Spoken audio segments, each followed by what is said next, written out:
Movie Show. I'm your host, Rob. Alongside me tonight, I have Professor Pixel, the young 20-something here from Central Florida, just like myself, because as everybody knows that listens to the Xtreme Movie Show and our special show tonight, Xtreme TV, we are broadcasting to you live from the Pine Hills Palace, just west of Orlando, Florida. Tonight, we are finishing up Season 1, Episode 16 of The Prisoner, what appears now to be a two-part finale of the really, really great, promising TV show that for about the past half episodes, Pixel, I've not enjoyed, surprisingly so, on my second rewatch, and now I remember why, because we've got a lot of filler. And you know what the problem is with all these goddamn really friggin' good English actors? They get so damn good and full of themselves, they want to pump themselves and put Shakespeare in every fucking thing they do. And here we've got Leo McKern, bless his soul, phenomenal number 2, by far the best one in my opinion, coming in here to try the ultimate experiment to find out why number 6 resigns. And allegedly, we get that answer. So I don't know what's going to happen in this last episode. Spoiler, I do, but I want to see if it actually is the same way I remember from 30, 40 years ago.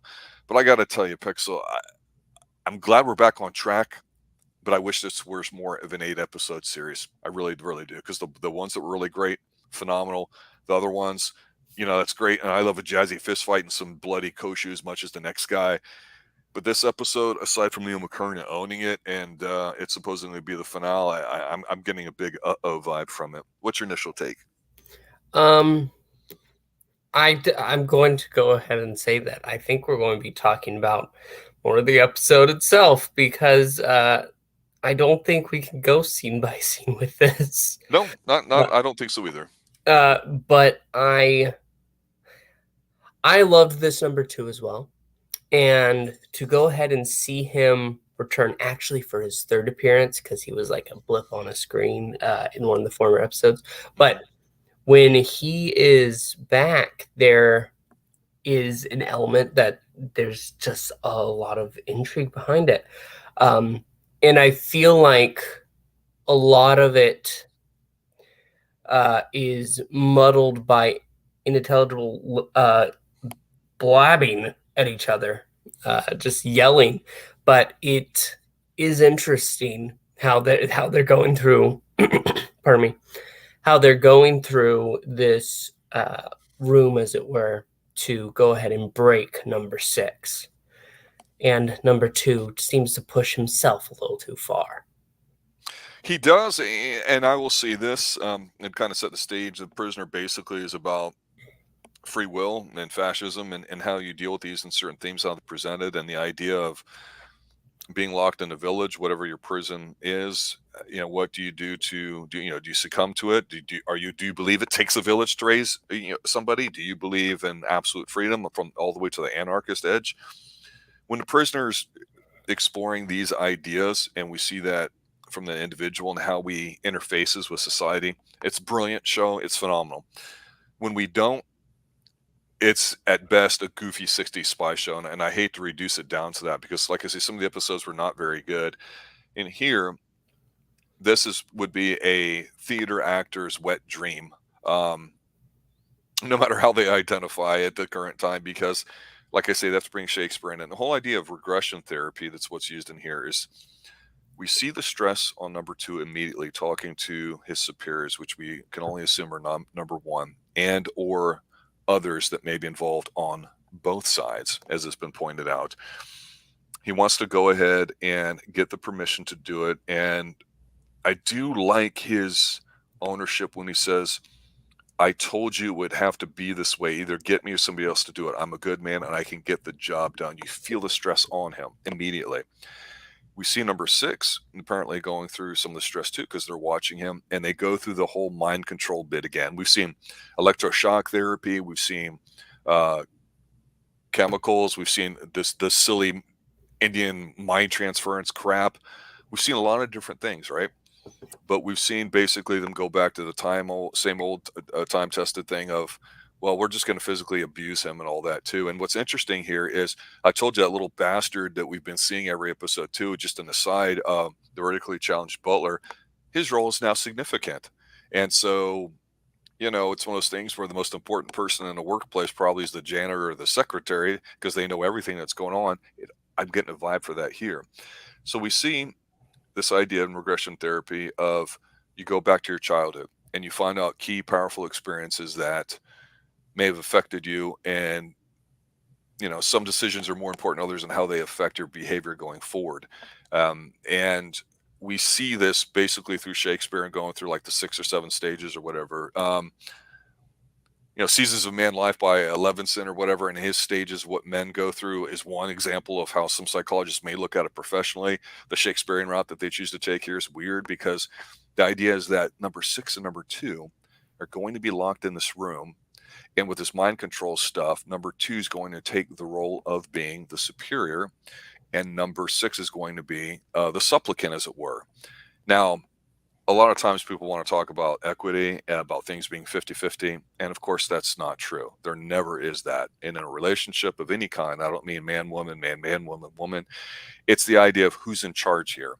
And sometimes knowing that, it establishes certain rules. So the idea is that number 2 is going to be the father figure. He's going to be the coach. He's going to be the boss. He's going to be the heavy, if you will. And this episode, I'm telling you, it's probably the best acting out of any of the episodes. And it's all thanks to Leo McKern, because he has to go through each of these stages trying to bring him along, number 6, to get him to kind of go, well, why did you resign? Why did you resign? Tell me, did you resign? In a lot of different ways. And we know how number 6 is, even though he's reduced to this infantile stage, and as he's brought up, it's phenomenal. It's great. I don't know if it's great TV, but it's executed really well. Like I say, this is probably the best stage play I've seen on television acted, because it starts off with number 6 so upset and frustrated that when the butler comes in and gives him his coffee and his toast and his eggs, he gets so pissed at the cold eggs. He's like, take it, leave it, bring it back. And it's like he gets so pissy. And I've told you before, one of the little things that popped me was the British sensibilities of having tea or a cucumber sandwich and discussing things like gentlemen, even though the one guy wants to break you down mentally and physically, information may end up killing you. You're doing it civilly. That's something I always liked. And because he won't do it, it's like, oh shit, it's on now in this episode too. But it got so bad at the end. You see the butler slapjack both of them onto unconsciousness, and it looks like number 2 has a heart attack because he's so stressed out. I was not expecting that. Were you?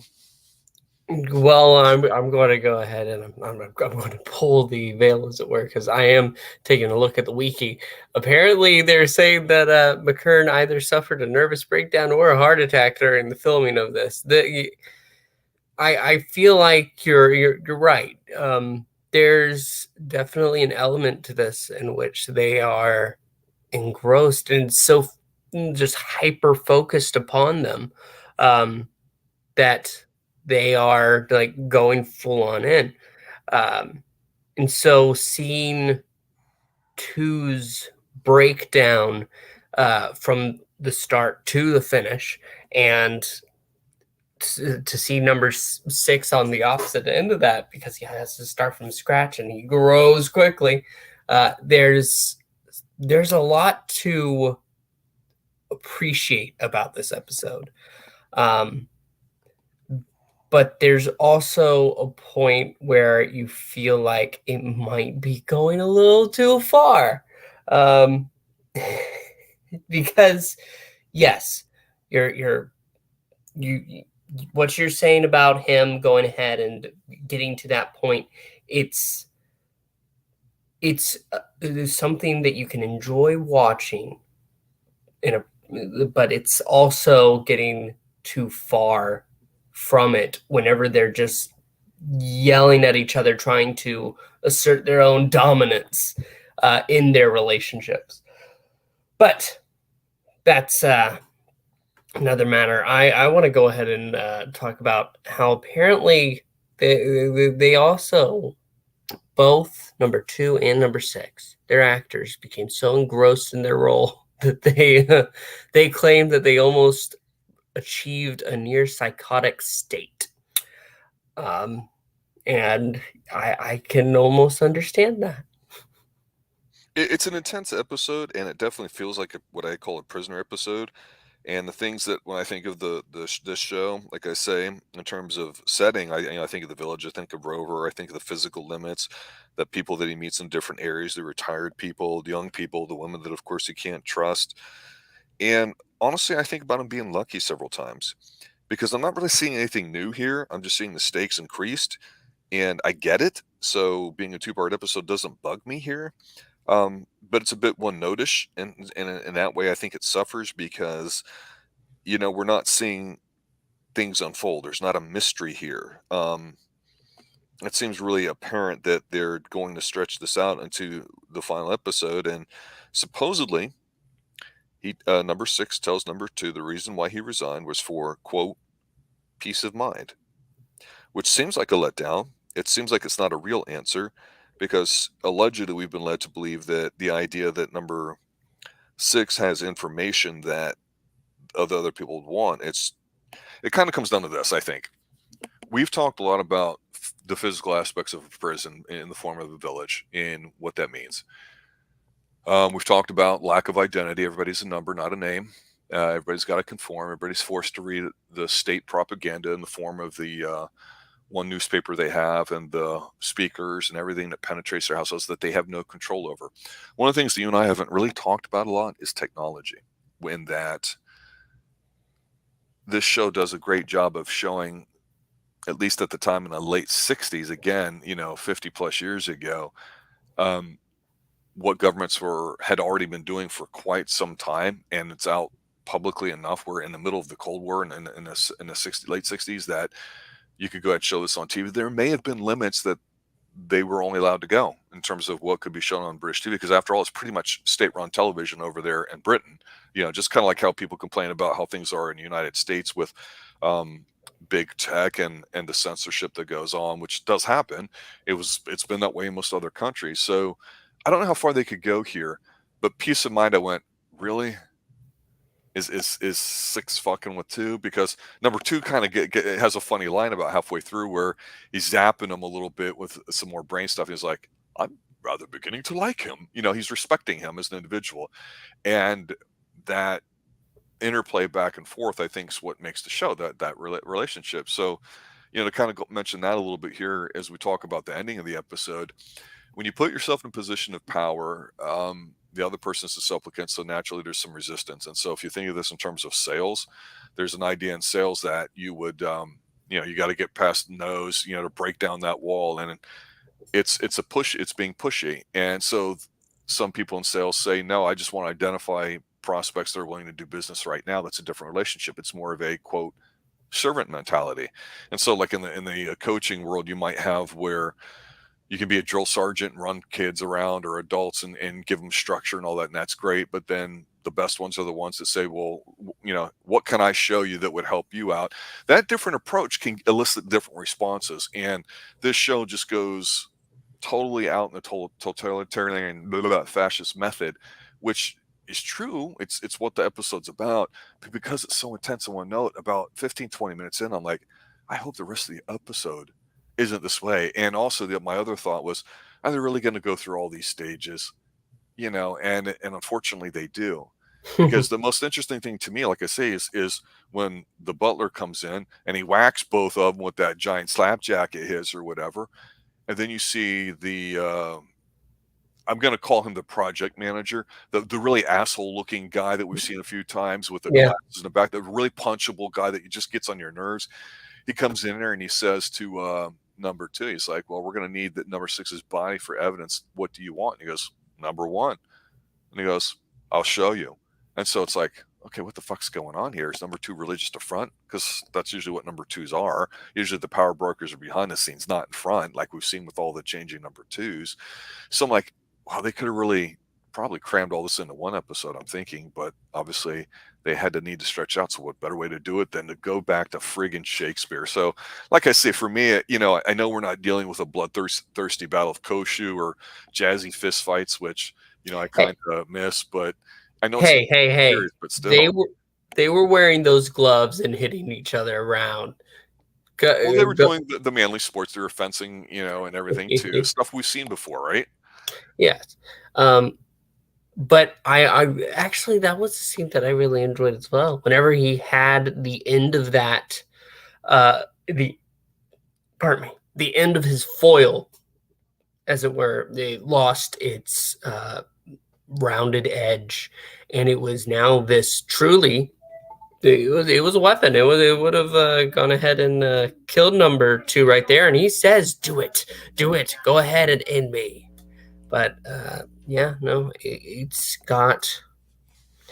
I feel like there's a lot to enjoy in the scenes between the two of them, and I think that you're right. As actors, they probably loved getting to this point.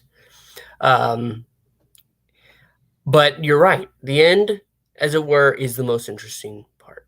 When the supervisor comes in and says, basically, we're going to need number two's body for evidence because six has pretty much told him to die. And so he does.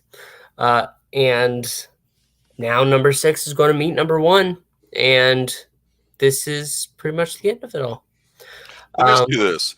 This is something I was thinking about too, that's making me a little disappointed with this episode. And while it's a prisoner episode and it's intense, I found myself not rooting for number two so much as going, I'm intrigued by the way Leo McKern is presenting the pressure that he's feeling from his superiors. And I found that more engaging than number six all of a sudden not being, you know, the anti James Bond, cool and sophisticated, Yeah. no guns or whatever like that, getting lucky and using his wits. Whereas here he's just reduced to basically a psychological profile that barely comes to life. This whole episode revolves around number two, not number six. I mean, and I Yeah. found myself drawn to that. I don't know how you felt about it. I mean, we could go ahead and take a philosophical approach and talking about how the seven stages of life of a man goes through number two as well. But I think that you're right because every time they mention you're back, it's not in the usual sense. Because is this the only number two to make a second appearance? No.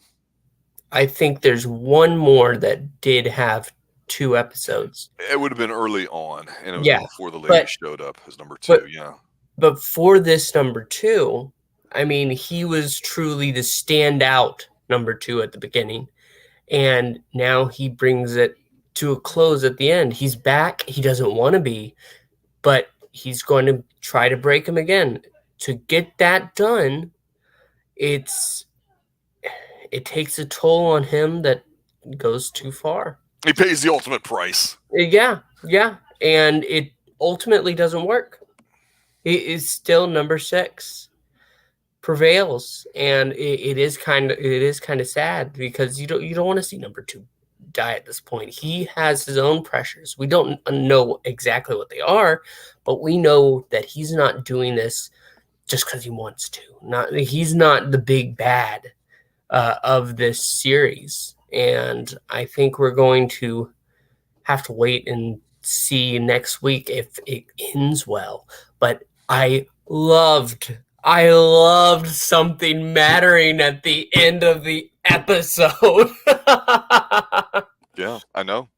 And like I say, with the shows, when it's philosophical, it doesn't seem like it's much, but when it's more tangible like this, like you're saying, when something happens, it's understandable because I looked at it like with Leo McKern going, man, I'm not trying to root for the guy because number six is our boy. But when you throw in a lot of filler episodes and there's no building of tension through the episodes up to here, where you see six breaking down from being cool to being like a caged animal here, it's hard to kind of get back on a side. You can lose that pretty quick.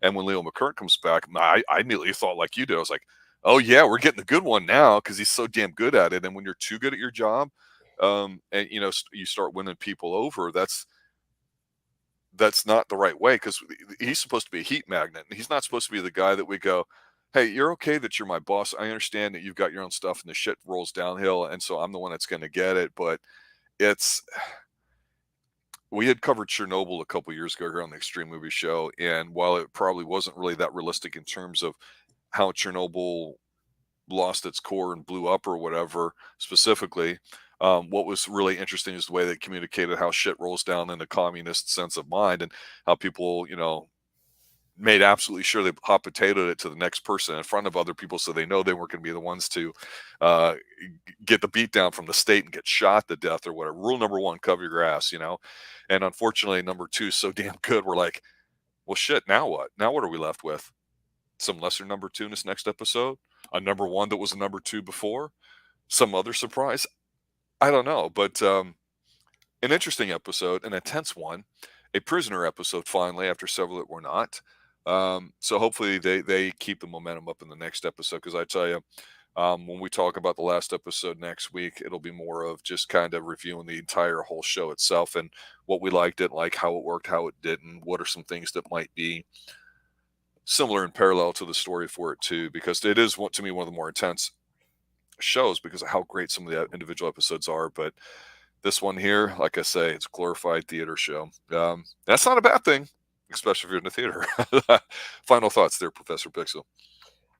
Overall, this episode was something worth seeing. I definitely feel like you could cut out quite a few of the episodes in between, but there is something to be had in the benefit of the nostalgia of number 2, the return of somebody that really, I mean, he was the second number 2 we got to see, and now he is maybe the last. But he came in on the second one and he left on the one that was right before the final. So I definitely enjoyed the performances, and it's worth a watch. I can't advise somebody sit through everything we've sat through, but some of these are truly really great.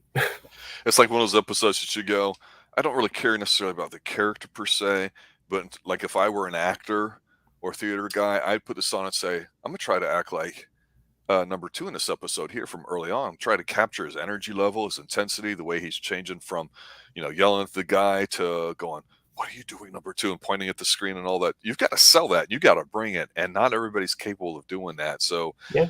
That was immediate early on. I felt like we got a high dose of quality TV here too. So I agree with you. I think the nostalgia for number 2 is a great way to describe it, because we felt that more than we did for number 6. So with number 2 allegedly out of the way going to the final episode, I guess it's all about number 6 next episode and with the final. So we'll see if there's any grand finale, special message. If peace of mind really is what it's all about, because I suspect it's not. All right. For Professor Pixel, I'd like to thank everybody for listening to the show, commenting on it. It's pretty great. At least some of it has been. Can't wait to do the last episode next week, episode 17, part 2 of The Prisoner, season 1, starring Patrick. We're going from the late 60s British TV show. For everybody involved here at the Xtreme Movie Show, I'm your host, Rob. For Professor Pixel, have a good night. And as always, be seeing you. Be seeing you.